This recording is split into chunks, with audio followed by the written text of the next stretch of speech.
Hey gang, welcome to Time in the Market, the investing channel with a long-term focus. Taking a look at Walgreens Boots Alliance, ticker WBA. Stock has been a poor performer in the last 10 years. You can pretty much say it sucked. It's down 60% over the last 10 years. You go out over 18 years, it's down 43%. There's a dividend during that period, but that dividend is being cut for the first time in quite some time. This is a dividend aristocrat, or at least used to be. They have raised their dividend for 47 years in a row, but with the latest earnings announcement, they're cutting their dividend by almost 50%, down from 48 cents to 25 cents. Is it a surprise?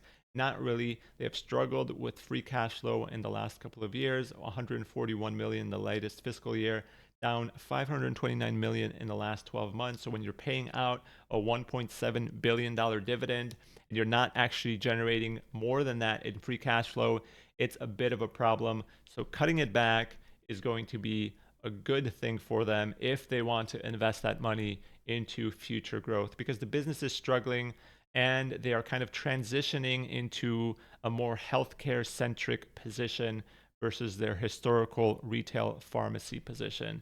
And that's kind of seen in their earnings and their discussion points. They do have a new CEO. They did have a new CEO in 2021, so it's kind of a revolving door. That last CEO in 2021 kind of started this transition into a more US healthcare focused space. And now this new CEO is kind of moving that forward, as well as focusing on cost reductions, because he's seeing that we're not really generating free cash flow. We can't keep doing this forever. We have to cut the dividend. We have to cut costs. And we actually have to be more disciplined and get back to actually generating free cash flow. If you look at this business historically and why it was doing so well for quite some time, this was in the past a business that was generating $6 to $7 billion in free cash flow. And now this is a business that has a market cap of 20 billion, an enterprise value of 54 billion. That includes about $23 billion in capital leases, so it's not all debt.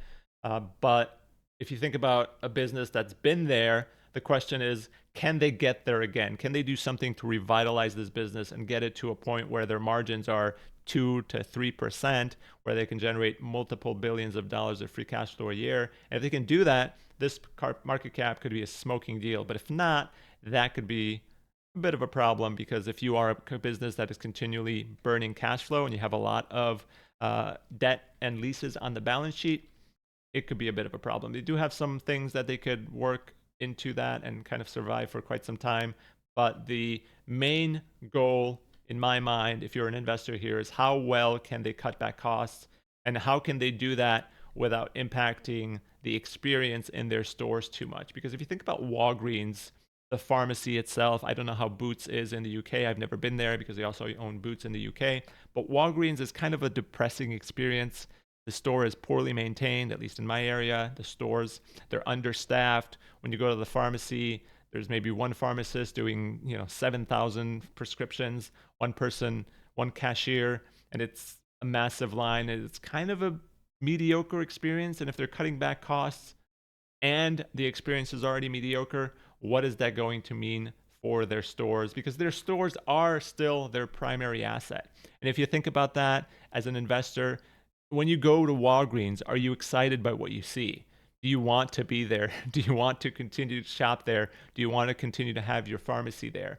The thing that they talk about is they don't own their own PBM. They don't own the middleman in the pharmacy space, which to me is a big negative. They kind of try to spin that as a positive because they're independent. They're an independent partner for all of the PBMs that are out there. The problem is that 90% of pharmacy stuff goes through 3 major PBMs, and all of those PBMs are owned by health insurers at this point. And those guys at this point have all the power because they develop networks. And they can essentially say, listen, Walgreens, give us the best deal possible, because if you don't, we're going to develop a network that removes you from the pharmacy side of things. And if you have an Anthem card and suddenly your insurance changes and your insurance tells you that you can no longer fill your prescriptions at Walgreens, are you going to care that much about that? Yes, it's annoying, but is that really a big deal for you? Is it a huge difference if you're at CVS or if you're at Walgreens or if you go to Costco or if you go to Kroger or if you go to various other grocery pharmacies? Not really. I used to go to CVS. Eventually, my insurance told me that CVS is out of network for me. We're not going to fill prescriptions for you at CVS for whatever reason, because negotiations broke down, because the PBMs have all the powers, the insurers have all the powers. And if they told me not to go to CVS, I just transferred my stuff to Costco, and it's a better experience. Less lines, better experience, cheaper prices as well. Some of my pharmacy stuff went to mail order. Just comes to me every 3 months, and it's cheaper. So that's the problem. They're dealing with insurers who hold all the powers. They're dealing with consumers who don't really care where they get their pharmacies. Maybe older people care because they're used to a certain experience and going to a certain place. But for me, it doesn't really matter. And I think that's becoming more and more common. And now you've got all these other players, cost plus drugs, putting in a new cost system that a lot of other pharmacies and PBMs are starting to copy, because they want to be more transparent about their pricing. They want to show that they're not really ripping you off, because there's a lot of pressure on RX pricing in the United States, and for obvious reasons. So the fact that Walgreens doesn't have this staying power, they don't have this product that really attracts people, that keeps people there, is a problem for me as an investor. Like when I look at Walgreens, I just look at a mediocre retail store with a pharmacy attached, and that's a problem. If you look at it differently, let me know. But for me, it's a very mediocre retail store with a pharmacy attached, and it doesn't offer anything beyond what a CVS offers, beyond what a Costco offers on the pharmacy side, beyond what a Kroger offers. In fact, it's probably worse than like a Kroger or another retail establishment that offers more groceries, because the prices there are way cheaper on the retail side than they are at Walgreens or CVS. So you can kind of see, yes, they're growing, but negative operating on a gap side, negative net earnings, negative EPS. We'll look at free cash flow, but it's a surprise, very negative. U.S. retail and pharmacy is doing okay. Profits there, the margins are there, but they're slipping. That's the problem, right? Margins are down 1.5% year over year. That is a problem, because this is where they're making the majority of their money at the moment. And if margins are slipping, that is a problem. That is showing in the bottom line. That is showing in the fact that they're cutting their dividend. Pharmacy sales are up, but retail sales are down quite a bit. So retail is kind of where they make most of their money. They're down quite a bit as far as margins go. Pharmacy sales are up, but it's mostly due to brand drug inflation and not necessarily the amount of prescriptions that they're filling. So it's inflation. It's not necessarily utilization. International is actually doing relatively well. Operating margins are up, growing at a decent clip, and it's growing on the retail side, which is interesting. What are they doing in the UK that they're not doing in the United States? I think what's interesting about the retail space, the pharmacy retail space, is I think they could transition these stores to be more focused on beauty, to be more focused on other categories that people are actually interested in shopping for when they go into a pharmacy.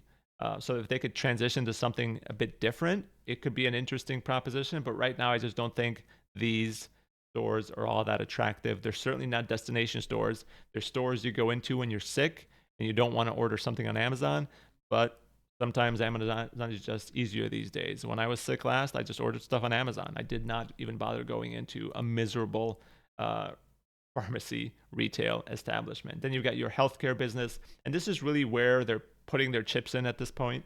It's growing at a pretty decent clip, but it's still negative as far as profit goes. They've made significant investments into VillageMD, decent investments to CareCentrix and Shields. VillageMD is majority owned by Walgreens. It's not fully owned by Walgreens, but it's essentially clinics, specialty doctors, and primary care doctors that they're buying. I think the idea would be that eventually you have a Walgreens side by side with a VillageMD clinic. You can go to the doctor. They'll send your pharmacies over to the Walgreens right next door. It's a simple process. They're kind of working that out. But as of right now, they're all kind of standalone. They're certainly separate. Nobody really knows that VillageMD is probably connected to Walgreens, but they've certainly shown the idea that eventually this is going to be an integrated healthcare proposition alongside a retail proposition that is going to start growing. But the problem is you're not seeing it yet, right? Losing $780 million in one quarter, the biggest loss in quite some time that I've seen. Certainly, there's some working capital issues there, but whatever capital expenditures and working capital improvement they're showing or they're on track to achieve year over year hasn't shown up yet. So they're saying that it's going to be there. They're saying that potentially they're going to be free cash flow positive in the next year, but we haven't seen that yet as investors, and that's why people are worried.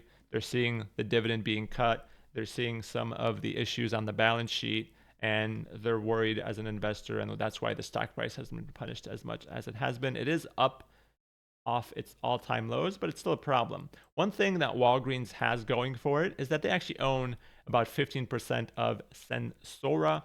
This is a company that used to be known as AmerisourceBergen. They basically distribute pharmaceutical products all over the United States. And they're a $40 billion market cap company. They've done really well over the last 12 years.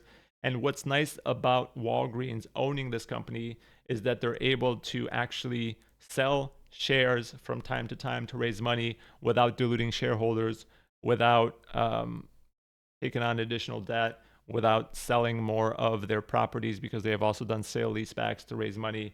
And even right now, despite selling some additional shares in the last quarter, they still own about 15% of this company. So you're talking about a $20 billion company on a market cap basis, a $54 billion enterprise value company that owns 15% of this publicly traded company whose shares are worth $40 billion plus.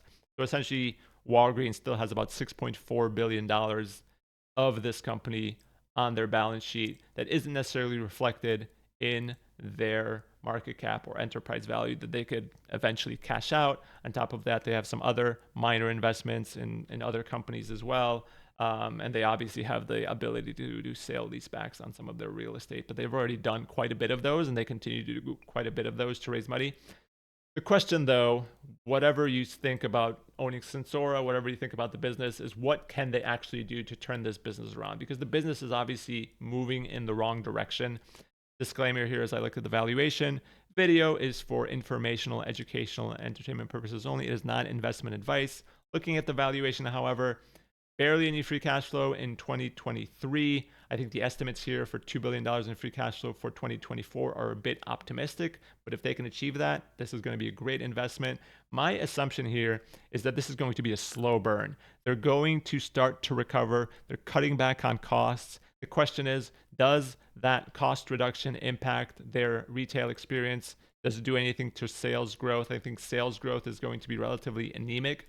Going to pick up a little bit as they grow out that healthcare business. As that healthcare business starts to become more mature and actually starts making money, I think margins start to improve.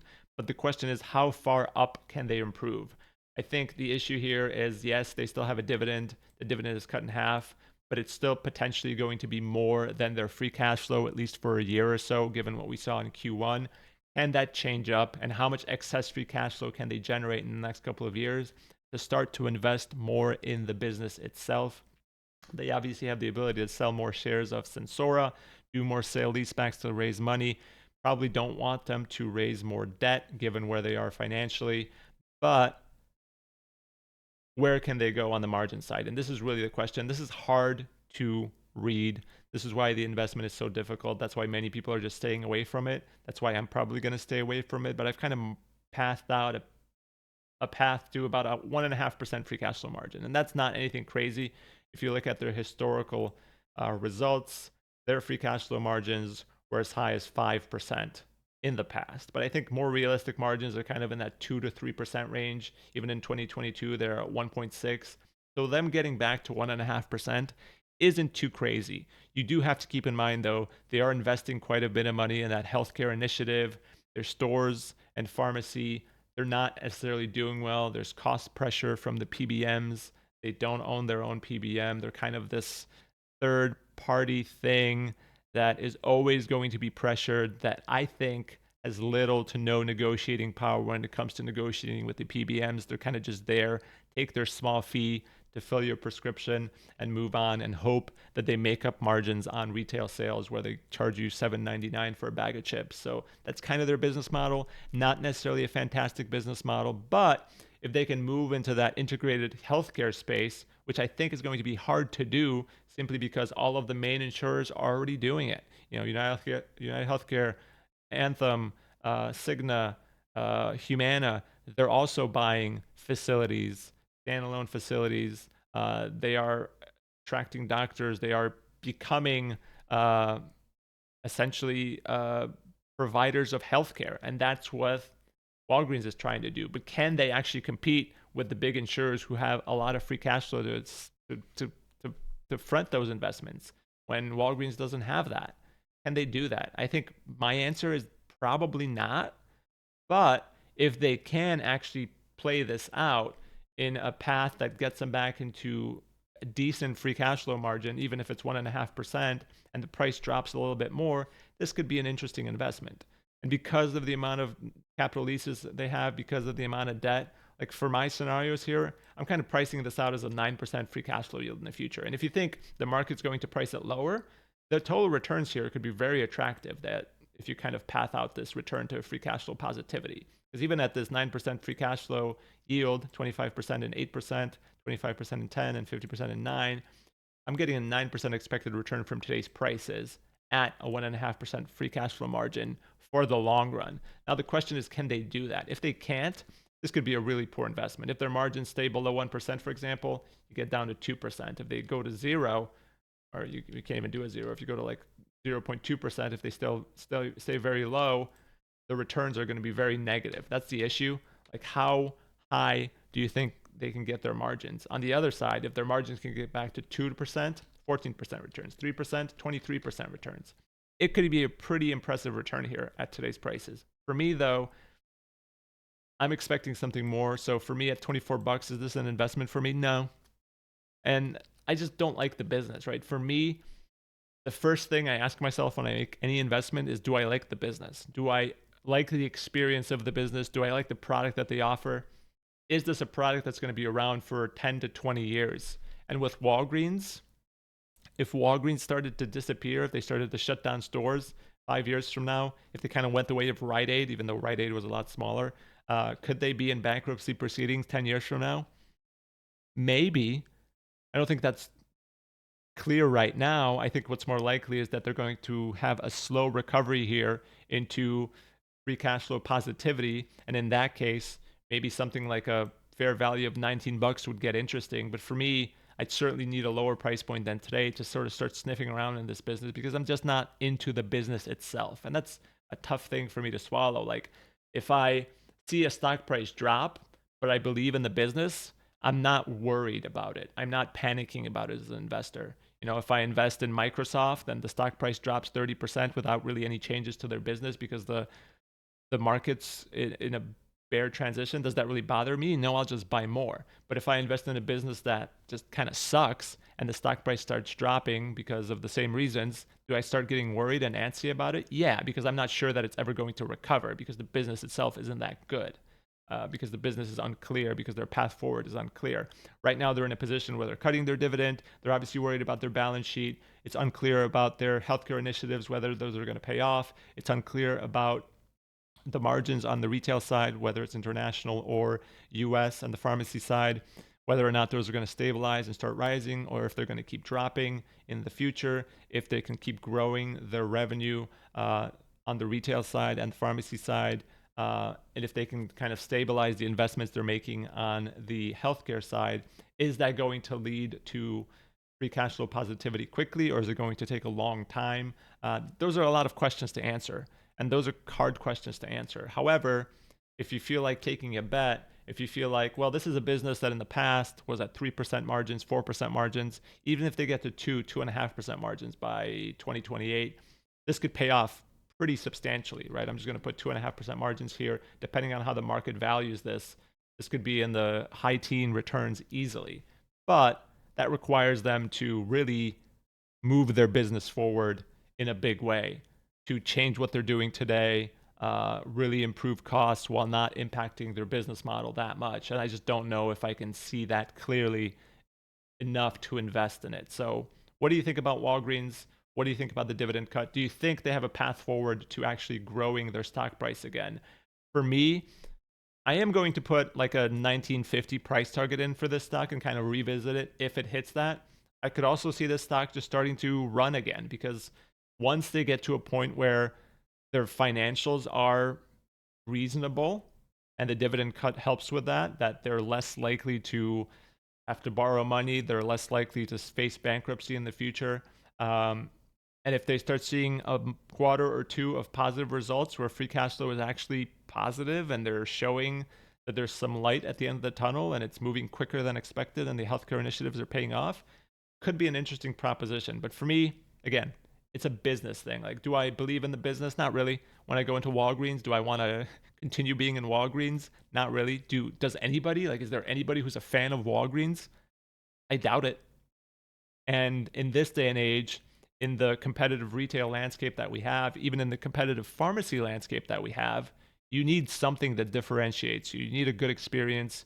And maybe this healthcare combination is that, but it's not coming to fruition yet. So I can't really bet on that at the moment. So let me know what you think. Hope you enjoyed the video. Like, subscribe, all of that good stuff. Bye.